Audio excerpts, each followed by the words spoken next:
एक दिन गौतम बुद्ध ने एक दुखी व्यक्ति को देखा। व्यक्ति बुद्ध के चरणों में गिरकर अपने दुख दूर करने का उपाय जानना चाहता था। गौतम बुद्ध ने उस व्यक्ति को अपने पास बुलाया और बोले, तुम व्यर्थ में चिंतित हो रहे हो। सुख दुख हमेशा नहीं रहते हैं।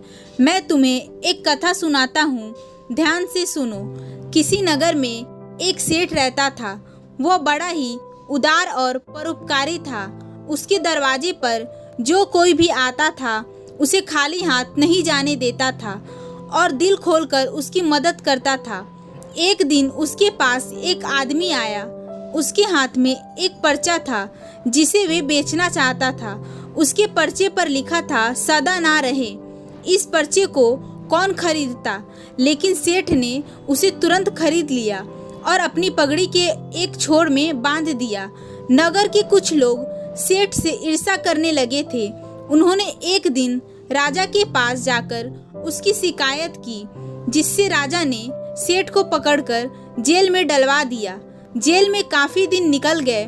सेठ बहुत दुखी था। क्या करे, उसकी समझ में कुछ नहीं आ रहा था। एक दिन अचानक सेठ का हाथ पगड़ी की गांठ पर पड़ गया। उसने गांठ को खोलकर पर्चा निकाला और पढ़ा। पढ़ते ही उसकी आंखें खुल गई। उसने मन ही मन कहा, अरे तो दुख की बात क्या है। जब सुख के दिन सदा ना रहे तो दुख के दिन भी सदा ना रहेंगे। इस विचार के आते ही वे जोर से हंस पड़ा और बहुत देर तक हंसता रहा। जब चौकीदार ने उसकी हंसी सुनी तो उसे लगा सेठ दुख के मारे पागल हो गया है। उसने राजा को खबर दी। राजा आया और उसने सेठ से पूछा, क्या बात है सेठ। सेठ ने राजा को सारी बात बता दी। उसने कहा, राजन, आदमी दुखी क्यों होता है।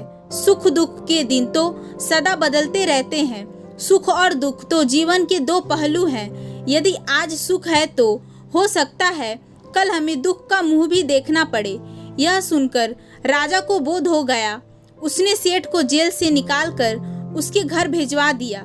सेठ आनंद से रहने लगा, क्योंकि उसे ज्ञात हो गया था कि सुख के साथ साथ दुख के दिन भी सदा नहीं रहते।